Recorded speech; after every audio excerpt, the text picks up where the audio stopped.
자, 오늘은 수요일입니다. 매주 월요일은 성공의 기술에 대해서 말씀을 드리고 있고, 수요일은 관계의 기술, 그리고 금요일은 마음에 대해서, 멘탈력에 대해서 말씀을 드리고 있는데, 오늘은 수요일이기 때문에 일단 제가 관계의 기술에 대해서 말씀을 드리도록 하겠습니다.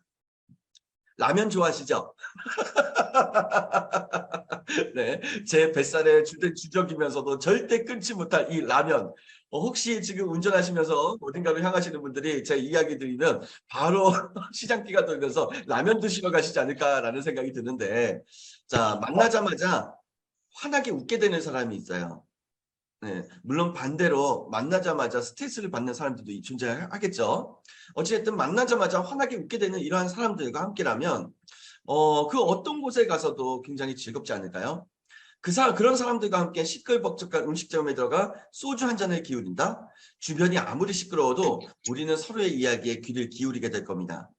그러한 사람들과 함께라면은 길거리 포장마차에서 먹는 국수도, 오래된 전통찻집에서 마시는 쌍화탕도, 사람이 너무 많아서 소란스러운 육회집에서의 육회 한 접시도 모든 것이 즐겁고 맛있는 세상이 펼쳐질 겁니다. 너와 함께라면, 당신과 함께라면 모든 것이 다 좋다. 이 얼마나 기분 좋은 최고의 표현이겠습니까? 네, 지금 바로 내 주변에 있는 사람들을 한 분 한 분 떠올려 보시기 바랄게요.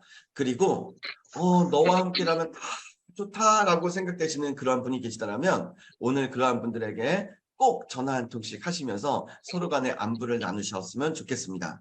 당신과 함께라면 다 좋다.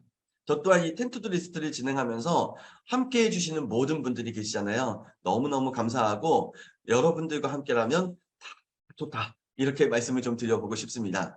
혹시라도 아침부터 좀 느끼한 멘트를 좀 드려가지고 우웩하시는 어떠한 상황이 발생이 되시고 닭살이 돋으신다면 그것만으로도 즐거운 부분이 아닐까라는 생각이 듭니다. 자, 제가 왜 이 라면에 대한 이야기를 이렇게 먼저 드리면서 시작을 하냐면요.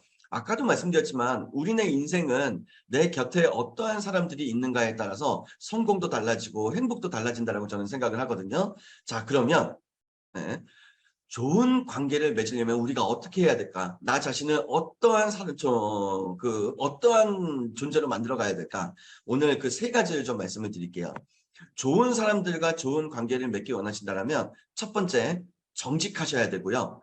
두 번째는 척하지 않으셔야 되고, 세 번째는 이 감정적 사치를 줄여 가셔야 됩니다. 자, 이게 무슨 말이냐? 먼저 첫 번째, 정직에 대해서 말씀을 드릴게요. 1888년에 굉장히 유명한 책이 출판이 되죠. 그림책인데 하멜른의 피리 부른 사나이라는 책이 출판이 됩니다. 독일의 작은 도시 하멜른. 이 도시는 쥐가 들끓어서 골치였어요. 그러던 어느 날 낯선 남자가 나타나 도시의 쥐들을 모두 없애줄 터이니 그마 1000냥을 주세요라고 요구를 했고 하멜른의 시장은 이를 허락을 합니다. 이후 남자는 마법 피리를 불게 되고요. 도시 곳곳에 쥐들이 나타나 그를 따라갔고 남자는 이 마법 피리를 불면서 모든 쥐들을 강가로 끌고 가 물에 빠뜨립니다. 약속을 지킨 거죠. 하지만 하멜의 시장은 약속을 어깁니다. 그리고 거짓으로 남자를 내쫓습니다. 이 남자가 얼마나 속상했을까요? 이에 쫓겨났던 남자는 얼마 후에 다시 나타나 피리를 불었는데 이 피리 소리를 들은 도시의 아이들 130명이 이 피리 부는 남자를 이제 뒤에서 쫓아가게 되고 외딴 동굴로 이 아이들을 데려가서 다시는 나타나지 않았고 찾을 수도 없었다고 합니다. 예. 현대판으로 말씀드린다면 이거는 전무후무한 아동 유괴 사건이 되겠죠. 130명을 유기한 거예요. 네. 자, 그렇지만 이 이야기 속에서 하멜른의 피리 부는 사나이의 이 이야기 속에서 우리는 정직과 거짓의 그 경계선에 서서 이걸 관찰하고 바라볼 수 있는 것이 아닐까라는 생각이 듭니다. 참 신기하게도요. 정직은 단 하나의 정직을 낳습니다. 네. 근데 반대로 거짓은요. 여러 개의 변명이라는 거짓을 낳는 것 같아요. 예. 하나의 거짓을 변명하기 위해 여러 개의 거짓을 낳고 그 여러 개의 거짓을 변명하기 위해 또 여러 개 수십 개의 거짓이 나오는 거잖아요.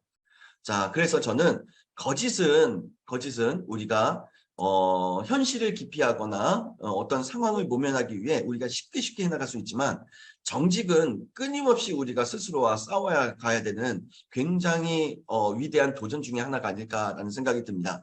자, 그럼 우리가 정직하려면 어떻게 해야 될까? 저는 여기에서 한 가지 팁을 좀 더 드리도록 할게요. 이거는 마음 훈련과도 연결이 되는 부분인데 항상 우리는 이 내 안에서 일어나는 생각을 바깥으로 표출해내잖아요. 정직한 삶이 되시려면 일상 속에서라도 계속해서 훈련을 해주셔야 됩니다. 안에서 일어나는 생각과 바깥으로 표출되는 행동을 일치시키는 것, 이것을 항상 훈련을 해주셔야 돼요. 다시 한번, 안에서 일어나는 생각과 바깥으로 표출되는 행동을 항상 일치할 수 있도록 이것을 꾸준하게 일상생활 속에서도 훈련을 해주셔야 됩니다. 뭐 가까운 예를 들어볼까요? 만약에 아직 아침 식사 전이시라면 마음속에서 맛있는 아침 식사 하고 싶다. 예. 그런데 바깥으로 표출되는 거는 식사를 하지 않아요. 그럼 이거는 이제 정직이 깨진 거죠. 예. 그래서 네, 점심에 짜장면을 먹고 싶어요. 그런데 누군가와 함께하는 사람들이 계셔가지고 그분들과 마음속에 짜장면 하는데 그분들을 생각하느라 짜장면이 아니라 짬뽕을 선택한다라면 이것도 이제 정직이 내가 훈련하고자 하는 그 정직이 어긋나는 부분이 아닐까라는 생각이 듭니다. 네. 안에서 일어나는 생각과 바깥으로 표출되는 행동을 일치시켜 주세요. 네. 당신 참 예뻐요 라고 누군가한테 표현했을 때 이 또한 마음속에서 우러나와서 나와야 되는 거잖아요. 그러한 사소한 하나하나까지도 일치됨을 스스로에게 한번 찾아보시고 발견해내시고 만들어 가시면 정직한 삶이 이루어지는 것이 아닌가 하는 생각이 듭니다. 자, 이제 두 번째를 한번 말씀드려 볼까요? 네, 좋은 관계를 맺어가기 위해서는 첫 번째는 정직이었고 두 번째는 척하지 않으셔야 됩니다. 볼 때마다 화가 생기는 사람들이 있어요. 이들이 갖고 있는 가장 큰 장점은 국가대표를 해도 될 정도로 척을 잘한다는 것입니다. 있는 척하면서 으스대고요. 아는 척하면서 잘난 체하고요. 잘난 척하면서 왕족놀이 하고요. 듣는 척하면서 딴 생각하고요. 하는 척하면서 딴짓을 한다는 거예요. 이렇게 척을 잘한다는 겁니다. 물론 정말로 필요해서 척해야 하는 때도 있지만 하지만 대부분의 척들은 삶을 거짓되게 만듭니다. 바늘도둑이 소도둑 된다는 얘기처럼 한 번의 척이 두 번의 척이 되고 척을 두 번, 세 번 계속하다 보면 이 척에 익숙해져요. 그래서 매 순간 거짓된 삶이 되는 거고 척하는 삶이 만들어진다고 저는 생각을 하거든요. 척에 익숙해지는 순간 진실된 나가 아니라 거짓된 나로 살아가게 됩니다. 그런 의미에서 오늘은요. 척하지 않으셨으면 좋겠어요. 온전한 나의 모습 그대로 있는 그대로 척하지 않고 오늘 정말로 자유롭고 행복한 오늘이 되셨으면 좋겠습니다. 자, 이제 좋은 관계를 맺어가기 위한 세 번째를 말씀을 드릴게요. 예. 자, 첫 번째가 뭐였죠? 정직이었고요. 두 번째는 척하지 않기죠. 이제 세 번째는 내 삶에서 감정적 사치를 줄여가셔야 된다는 겁니다. 감정이란 무엇인가에 대하여 일어나는 마음이나 느끼는 기분을 의미하잖아요. 네. 지금 이 순간에도 우리는 수많은 감정을 느끼면서 살아가고 있고 다양한 감정들이 나의 삶에 정말 많은 영향을 끼치고 있습니다. 좋은 감정만 갖고 살아갈 수 있다면 얼마나 좋겠습니까? 하지만 우리는 아쉽게도 좋은 감정보다 경계하고 멀리해야 할 감정을 더 많이 느끼면서 살아갑니다. 그 중에서도 4개의 감정적 사치는 우리가 가장 멀리해야 합니다. 자, 그러면 우리가 줄여나가야 되고 멀리 보내야 될 감정적 사치 4가지 어떤 것들이 있는지 말씀드릴게요. 첫 번째는 과시의 감정적 사치입니다. 두 번째는요, 질투, 즉 질시의 감정적 사치예요. 세 번째는 환상에 대한 감정적 사치입니다. 네 번째는 동조에 대한 감정적 사치예요. 네, 이게 무슨 말이냐? 네, 자랑하거나 뽐내고 싶은 이 감정적 사치를 줄여가셔야 되고요. 질투와 시기의 감정적 사치를 줄여가셔야 된다는 말이고요. 사치스러운 삶의 환상을 그리는 이 감정적 사치를 줄여가셔야 되고요. 남들이 하니까 나도 해야 돼라는 이 동조의 어떤 감정적 사치를 줄여가셔야 된다는 얘기예요. 이러한 감정의 쓰레기들을 하나씩 쓰레기통에 버려주시고 사랑과 행복 그리고 성공을 향한 어떤 열정적인 언어들로 나의 감정들을 채워가시면 보다 더 건설적이고 보다 더 성공적이고 보다 더 행복한 삶을 만들어가는데 큰 힘이 되시지 않을까라는 생각을 좀 드려봅니다. 끝으로 오늘 관계에 대한 거를 말씀을 드리니까 이거는 수십, 수백, 수천 번을 말씀을 드려도 부족함이 없다라고 저는 생각을 해요. 네. 많은 분들이 이 이야기를 들어보셨을 거예요. 내가 현재 가장 많이 연락하고 가장 많이 만나는 사람들, 그 중에 넘버 1위, 2위, 3위, 4위, 5위를 한번 이제 정해보세요. 가장 많이 연락하고 가장 많이 만나는 사람. 예? 이 5명의 평균 연봉이 내가 벌어들일 수익이라고 합니다.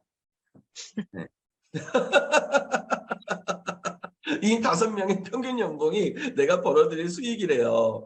근데 이 말이 재미있게도 들리지만 폐부를 찌를 때도 굉장히 많습니다. 지금 현재 나의 주변에 있는 사람들은 어떤 사람들이고 그들의 평균 연봉은 얼마일까? 그걸 잘 관찰해 보셨으면 좋겠고요. 그리고 내 주변에 있는 좋은 사람들이 많아질수록 나는 더 성공하지만 내 주변에 부정적이고 어두운 사람들이 많을수록 내 삶도 피폐해진다. 이거는 정말 불변의 진리인 것 같아요. 그래서 우리는 좋은 사람들을 내 주변에 두셔야 되고 그러기 위해서는 나부터 좋은 사람이 되어야 한다라는 말씀을 드리면서 오늘 준비한 관계의 기술에 대해 여기서 이제 클로징하고요. 텐투드 리스트를 마치도록 하겠습니다. 멋진 오늘 되셨으면 좋겠다라는 말씀을 드리면서 오늘과 내일도 텐투드 리스트의 약속을 반드시 지켜주시기 바랍니다. 익숙했던 것과 이면하시고 불편했던 것과 항상 친숙해지시는 멋진 우리 사장님들 되시길 바라면서 오늘 텐투드 리스트 마치도록 하겠습니다. 함께 해주셔서 감사합니다.